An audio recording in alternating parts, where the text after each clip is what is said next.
welcome to another of my conquest guides. Today we'll go over the Sector 5 feat A clone army, which requires us to defeat 50 enemies with clone units.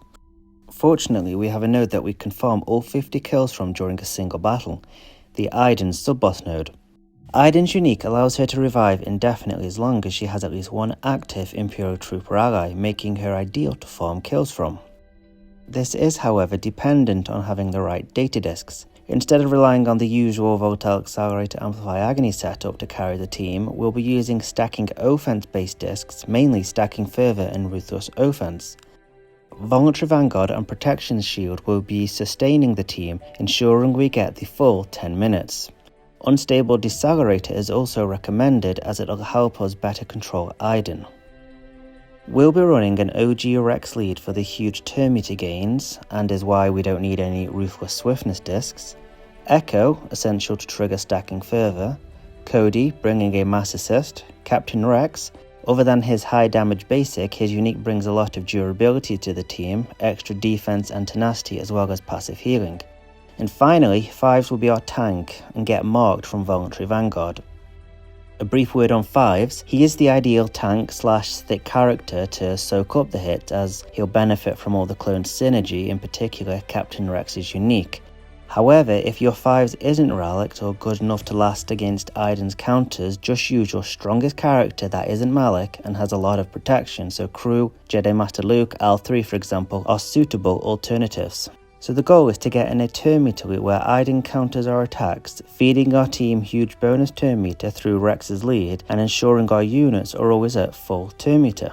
At the same time, through Echo's assists with Stacking Fervor and frequently knocking Aiden under 100% health and triggering Ruthless Offense, we'll eventually be hitting for hundreds of thousands of damage and be able to take out Aiden in 1 or 2 hits. So to start things off, simply dispel Shaw's taunt with Echo, then go all in on Aiden. Your damage will start to ramp up, and after a few minutes you should start taking out Aiden quite comfortably, not including Rex's aerial advantage, which will kick your kill count off. Again, for Aiden to revive she must have an active Imperial Trooper ally, so don't take any of her allies out once Never Ending Ranks has been removed. Also, due to Snow Trooper's unique feeding the enemy bonus turn meter on every death, the enemy will gain quite a bit of turn meter and may eventually get a turn, hit Fives and get countered to death, which is why Captain Rex must land his Daze AoE early on. Other than using Echo's Dispel at the start and Captain Rex's AoE Daze, you shouldn't use any AoEs. If you're finding it difficult for Fives or your equivalent to stay alive, especially towards the latter half of the battle as Aiden's offense would have ramped quite high, sub Cody for Barris, she will need her Zeta. A brief word on modding, high speed isn't a requirement for this team due to Rex's lead, instead preferring high protection as to get the most from Protection Shield. That should be everything. If you have any questions, let me know below, find me on Discord. Till the next video.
soon.